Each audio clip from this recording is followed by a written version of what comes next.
잠깐 멈추세요. 책으로 하는 한 달 피정. 책 제목처럼 잠깐 멈추면서 살아갈 시간이 필요한 현대인들입니다. 안녕하세요. 사랑하는 그대에게 책 읽어주는 요한 레오나르디 신부입니다. 네, 우리 구독자, 청취자 여러분 잘 지내고 계신가요? 오랜만에 녹음을 하게 됩니다. 아무래도 본당 업무가 조금씩 이제 정상화되니까요. 책은 선정했지만 녹음이 미뤄지면서 늦어지게 되었습니다. 청취자분들의 넓은 양해 부탁드리면서 오늘은 가톨릭 출판사에서 나온 잠깐 멈추세요 라는 책을 읽어드리겠습니다. 제가 본당 청년분들과 한 번씩 모임을 할 때 나눴던 책입니다. 누구보다도 힘든 시기에 있는 분들과 서로 나누면서 돌아볼 수 있는 시간을 마련해 드리고자 읽은 책인데요. 신소재 청취자들에게도 나누게 됩니다. 코로나로 인해서 혼자 있는 시간이 상대적으로 늘어납니다. 그 시간에 여러분들은 무엇을 하고 계신가요? 어떤 분은 책을 읽기도 하고 어떤 분은 게임을 하기도 하고 또 어떤 분들은 개인 운동을 하기도 하고 각자 방식으로 그 혼자만의 시간을 채워 나갈 것입니다. 저는 여러분들에게 제안해드리고 싶습니다. 바로 개인 시간에 이 책을 통해서 개인 피정을 해보시기 바랍니다. 물론 온전한 피정은 아니지만 잠깐 멈추셔서 하느님을 떠올려 보시기 바랍니다. 책으로 하는 한 달 피정 잠깐 멈추세요의 머릿말을 제가 읽어드리겠습니다. 한번 들어보시기 바랍니다.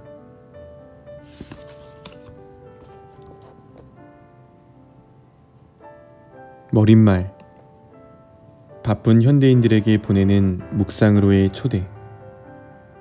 오늘날 많은 사람들이 해야 할 일은 많지만 제대로 하고 있는 일은 없다고 생각으로 괴로워합니다.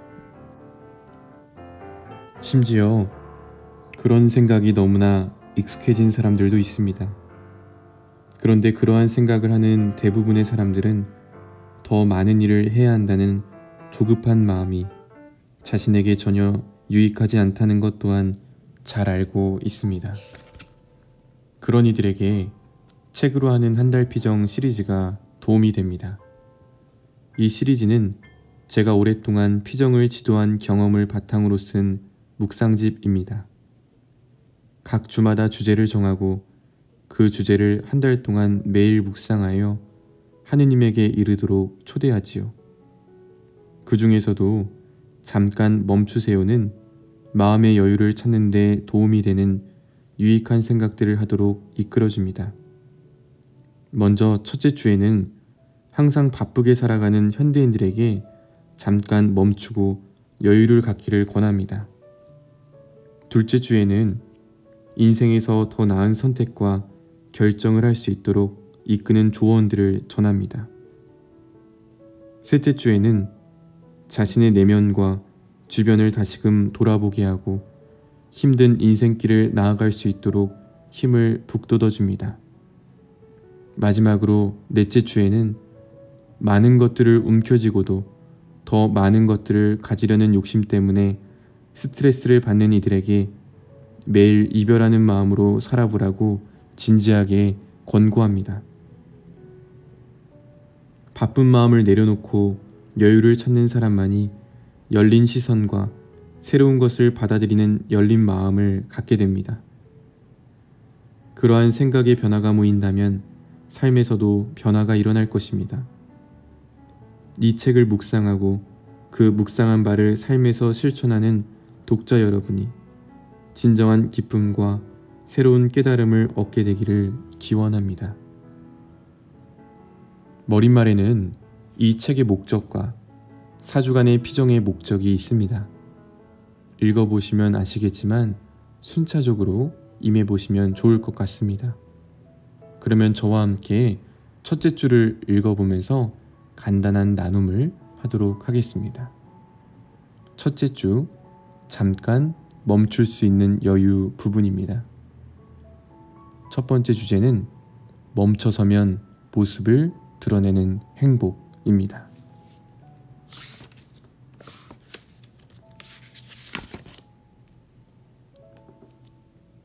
멈춰서면 모습을 드러내는 행복. 무언가를 애써 얻으려고 해도 쉽사리 얻지 못한 경험을 한 적이 있지요. 행복도 그렇습니다. 행복은 우리가 뒤쫓으려 하면 할수록 우리에게서 멀리 달아나지만 우리가 멈춰서면 그 모습을 드러냅니다. 잠깐 멈추세요. 어딜 그리 급히 가나요? 하늘나라는 이미 당신 마음속에 있잖아요. 다른 데서 하느님을 찾는다면 당신은 영원히 그분을 발견할 수 없을 거예요. 17세기 독일의 신비주의자이자 시인인 앙겔루스 슐레시우스의 이 말을 스위스의 화가 막스 훈치커는 그림으로 표현했습니다. 그 그림에는 한 천사가 앞으로 내다르려는 남자를 부드러우면서도 단호하게 막는 모습이 그려져 있습니다. 이때 천사는 한 손으로는 남자의 어깨를 잡아 말리고 다른 한 손으로는 그에게 자신의 우정을 드러냅니다. 남자의 옷은 온통 별로 뒤덮여 있어서 마치 밤하늘에 감싸여 있는 것처럼 보입니다. 친구처럼 보이는 천사는 남자의 성취와 행복, 그의 내면에 있는 하늘나라를 열망하는 자아를 상징하고 있습니다. 이 글을 읽는 당신도 잠시 멈춰서서 눈을 감고 자신의 내면에 머물러 보세요.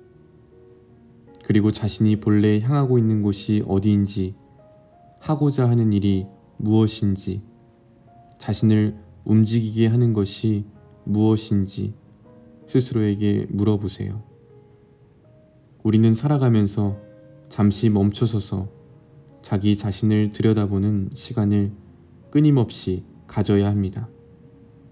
또한 그 시간을 통해 자신의 가장 깊숙한 내면을 살피고 자신의 내면 아이와 만나며 내적인 소리에도 귀를 기울여야 합니다. 우리는 세상 누구도 침범할 수 없고 늘 평온함을 유지할 수 있는 자신의 가장 깊숙한 곳을 성역처럼 간직하고 있습니다. 우리가 하느님의 말씀을 경청하고 그분과의 만남에 몰두할 때 하느님이 우리에게 말씀하시는 바로 그 지점이 성역이라 할 수 있습니다. 우리는 거기에 머물러야 합니다. 또한 우리가 잠시 멈춰서는 시간을 가질 때 비로소 깊은 평화를 느끼게 됩니다. 그 평화는 우리가 모든 분주함과 조급함에서 벗어나 지금 하고 있는 일을 새로운 눈으로 객관적이고 명확하게 바라보게 할 것입니다.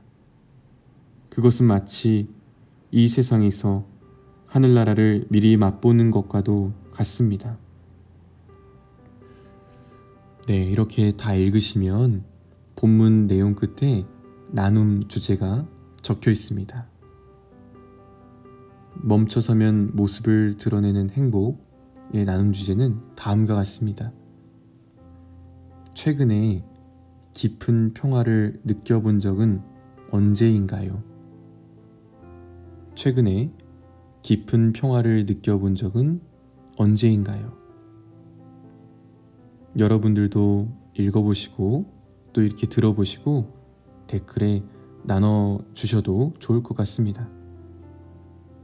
저의 경우 최근에 깊은 평화를 느껴본 적은 언제인가요?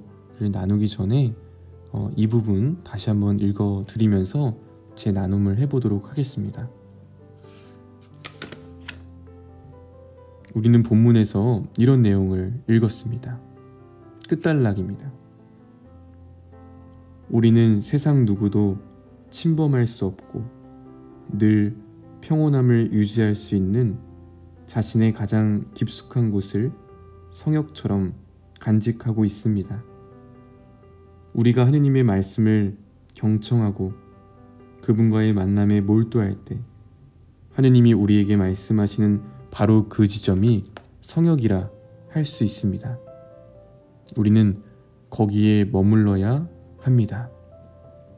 이 말씀이 제 개인적으로 참 와닿았습니다.